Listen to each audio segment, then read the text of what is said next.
ఎక్కడున్నాం అనుకుంటున్నారా? మేము ఇవాళ బెల్జియంకి వచ్చాము. స్టాక్హోమ్ నుంచి బ్రెజిల్స్ ఎయిర్పోర్ట్ కి అయితే 2 hours పట్టింది. ఇంకా అక్కడి నుంచి అయితే ఫ్లిప్కో బస్ తీసుకున్నాము సెంట్రల్ కి వెళ్ళడానికి.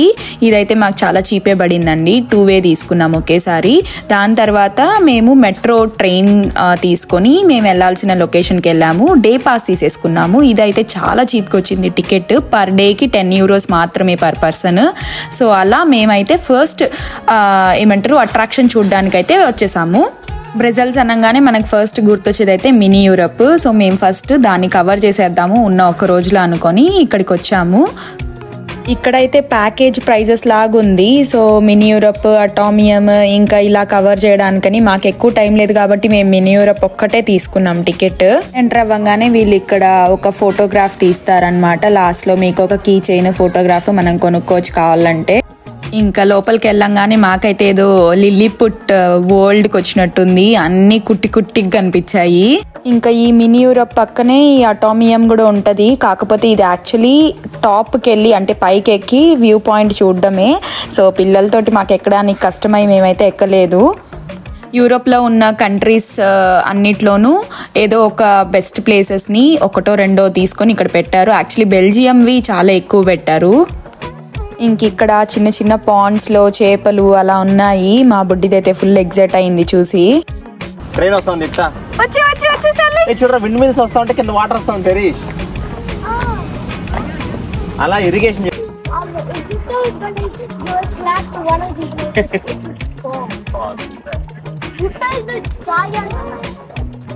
మా బుడ్డి చూసారా ఎలా తొంగి తొంగి చూస్తుందో. ఫుల్ ఎగ్జైట్ అయింది అందులోకి చూడడము. పిల్లలతో పాటు మా ఆయన కూడా ట్రై చేశాడు. మొన్నే కదా డెన్మార్క్ వెళ్ళొచ్చాం, మళ్ళీ ఇక్కడ కూడా డెన్మార్క్ ఏనా ఫస్ట్?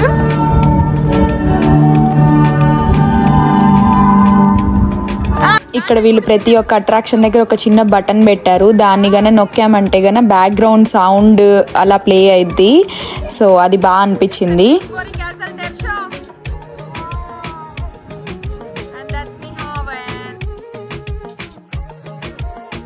అదిగో లిటిల్ మెర్మైడ్, ఇంకా చిన్న చిన్న బోట్లు, కార్లు, అసలు చిన్న చిన్నవి ఎంత బాగా చేశారో.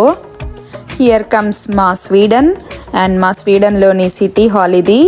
కానీ నాకు ఒకటి అనిపించిందండి, అసలు స్వీడన్లో ఇది తప్ప ఇంకొకటి ఏం లేదా అని. జస్ట్ ఇది ఒక్కటే పెట్టారు ఏంటో మరి. ఇంక ఇది ఫిన్లాండ్లోని ఒక అట్రాక్షన్ అంట.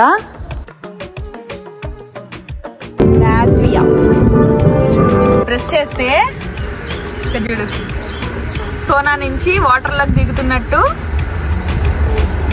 బాగుంది కదా. లక్కీగా మేము వచ్చిన టైంకి కొంచెం ఎండ బాగానే వచ్చింది. అసలు మార్నింగ్ నుంచి కొంచెం చలిగా అనిపించింది కానీ సో ఎండ ఉండడం వలన మేము ఇంకా బాగా ఎంజాయ్ చేసాము. కొన్ని కంట్రీస్ అయితే నాకు అసలు ఆ పేర్లు కూడా తెలియవు. జస్ట్ ఏదో చూసుకుంటూ వెళ్ళిపోయాము. బట్ అది చిన్న చిన్నగా ఉండడం వలన చాలా ఎగ్జైటింగ్గా ఫీల్ అయ్యారు పిల్లలు కూడా. మా బుడ్డిదానికి మ్యూజిక్ వస్తే చాలండి, ఎక్కడున్నా సరే డ్యాన్స్ అయితే వేసేస్తుంది. నేనైతే మీకు ఈ వీడియోలో మొత్తం మినీ యూరోప్ని చూపించలేను, ఎందుకంటే వీడియో చాలా లాంగ్ అయిపోతుంది. మీకు ఇంట్రెస్ట్ ఉంటే కనుక డెఫినెట్లీ వెళ్ళి చెక్అవుట్ చేయండి. అండ్ అఫ్ కోర్స్ మీరు హిస్టరీ కూడా తెలుసుకోవచ్చు. తెలుసుకొని వెళ్ళి అక్కడ అసలు ఎందుకుంది ఏంటి అని తెలుస్తుంది. ఇదైతే గ్రాండ్ ప్లేస్ అంట బెల్జియంలో. మేము దీనికి వెళ్ళొచ్చాం మినియేచర్ చూసాక. ఆఫ్టర్ దిస్ అట్రాక్షన్ మేము దీనే కవర్ చేసాము. So same to same real ఎలాగుందో ఇది కూడా అలాగే ఉంది. యూకేలోని బిల్డింగ్స్ మటుకు చాలా పెద్ద పెద్దగా ఉన్నాయండి. అండ్ ఇక్కడ ఇంకొక విషయం ఏం తెలిసిందిరా అంటే ఈ బిల్డింగ్స్ అన్ని 1:25 వేసుకోవాలంట. యాక్చువల్ బిల్డింగ్స్ అంత పెద్దగా ఉంటాయి. ఇదైతే యాక్చువల్ సీ కింద train route for travelling from Europe to UK.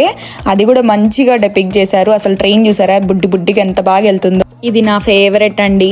Definitely real Eiffel tower కూడా తొందరలో చూడాలని కోరుకుంటున్నాను. ఇది ఇంకొక యాక్టివిటీ. సో వీళ్ళు ఇక్కడ పరిగెత్తే దాన్ని బట్టి అక్కడ 2 ట్రక్కులు ఉన్నాయి. సో ఏది ఫస్ట్ వెళ్తుంది అని రేస్ లాగా అనమాట. సో పిల్లలకి హిస్టరీ అనే కాకుండా ఇలాంటి యాక్టివిటీస్ ఉండడం వలన వాళ్ళు కొంచెం డైవర్ట్ అయ్యారు, బోర్ కొట్టకుండా. అసలు ఇక్కడ చూసారా, క్లోజప్ లో చూస్తుంటే ఆ స్కల్ప్చర్స్ దగ్గర నుంచి ఈచ్ అండ్ ఎవ్రీథింగ్ ఒక్కటి కూడా మిస్ కాకుండా అలాగే రీక్రియేట్ చేశారు మినియేచర్ లో. అసలు హ్యాట్స్ ఆఫ్ అని చెప్పాలి దీనికి మట్టుకు.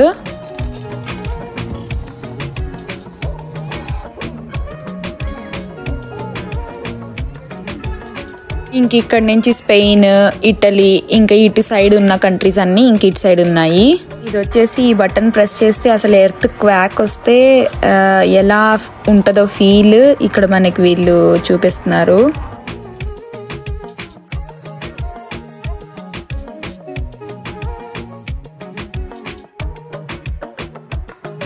ఇక్కడ వీళ్ళు శాటిలైట్ని ఎలా లాంచ్ చేస్తారో చూపించారు. మాకైతే ఆల్మోస్ట్ హాఫ్ ఎ డే పట్టింది మొత్తం మినీ యూరోప్ చూడడానికి. ఇంకా పిల్లలకైతే ఆకలేసేసింది. ఇక్కడ లోపలే ఒక రెస్టారెంట్ ఉంది. ఫుడ్ అయితే ఓకే బట్ మాకు టైంకి ఫుడ్ అయిపోవాలని ఇంకా పాపకు పెట్టేసుకుని మేము అక్కడే తిన్నాము. మేము అలా తింటుండగానే ఒక ఇండియన్ టూరిస్ట్ బ్యాచ్ వచ్చింది, మొత్తం చీరలు. నాకైతే ఇండియన్ ఫీలింగ్ అనిపించింది అక్కడ. కాకపోతే వాళ్ళు థామస్ కుక్ అనే ట్రావెల్ ఏజెన్సీ ద్వారా వచ్చారంట. వాళ్ళకి సపరేట్గా ఈ రెస్టారెంట్ పైన ఇండియన్ ఫుడ్ పెట్టారు. అసలు మేము కూడా వెళ్ళి దూరిపోదాం అనుకున్నాం కానీ బట్ ఎందుకులే బాగోదని ఇంకా ఆగిపోయాము. ఇంకా అక్కడి నుంచి అయితే బయలుదేరిపోయి గ్రాండ్ ప్లేస్ కి వచ్చేసాము. మళ్ళీ మెట్రో ద్వారా ఈ సిటీ సెంట్రల్ కి వచ్చాము. అండ్ ఇది చాలా చాలా ఫేమస్ ప్లేస్ ఇన్ బెల్జియం. ఏం లేదండి, రకరకాల బిల్డింగ్లు చుట్టూ ఉంటాయి అండ్ సెంటర్ లో మనం నిల్చుకొని ఫొటోస్ దిగడమే. బట్ మేము ఇక్కడ ఫ్రీ వాకింగ్ టూర్ చూసాము, అందుకని ఇంకా వాళ్ళతో వెళ్దాం అనుకున్నాం కానీ సగం దాకా వెళ్ళి మళ్ళీ రిటర్న్ వచ్చేసాం. ఎందుకంటే టూ మచ్ ఆఫ్ హిస్టరీ చెప్పింది, పిల్లలకి బోర్ కొట్టేసింది. సో ఇంకా ఆగిపోయి వచ్చాము. అండ్ ఈ బిల్డింగ్స్ అన్ని అయితే మాత్రం ఆవిడ చెప్పడం ప్రకారం స్పానిష్ వాళ్ళు బెల్జియంని రూల్ చేసేటప్పుడు ఈ ఒక్కొక్క బిల్డింగ్ ని ఒక్కొక్క దానికి గుర్తుగా కట్టారంట. ఇది చూసారా, ఫస్ట్ బిల్డింగ్ అయితే లేటెస్ట్, సెకండ్ 90s, థర్డ్ ఏమో ఇంకా 16th century ఆ టైం లాంటిది. ఇది ఒక్కటి చెప్పింది అనమాట ఆవిడ వాకింగ్ టూర్ ఆవిడ. సో అన్ని బిల్డింగ్స్, అన్ని జనరేషన్స్ కి సంబంధించిన బిల్డింగ్స్ ఉన్నాయి ఇక్కడ. మీకు ఎవరికైనా అయితే ఇలా హిస్టరీ తెలుసుకోవాలనుకుంటే నేను లింక్ డిస్క్రిప్షన్ బాక్స్ లో పెడతాను, వాకింగ్ టూర్ ఎలా బుక్ చేసుకోవాలో. ఇదైతే ఇంకొక ఫేమస్ అట్రాక్షన్ అండి బెల్జియంలో. ఇదేం లేదు, ఈ అబ్బాయి పాస్ పోయడం వలన బాంబ్ అయితే డిఫ్యూజ్ అయిందంట. దీనికి ఏదో హిస్టరీ కూడా ఉంది. జనాలు అయితే కుప్పలు తెప్పలుగా ఉన్నారు దీన్ని చూడడానికి.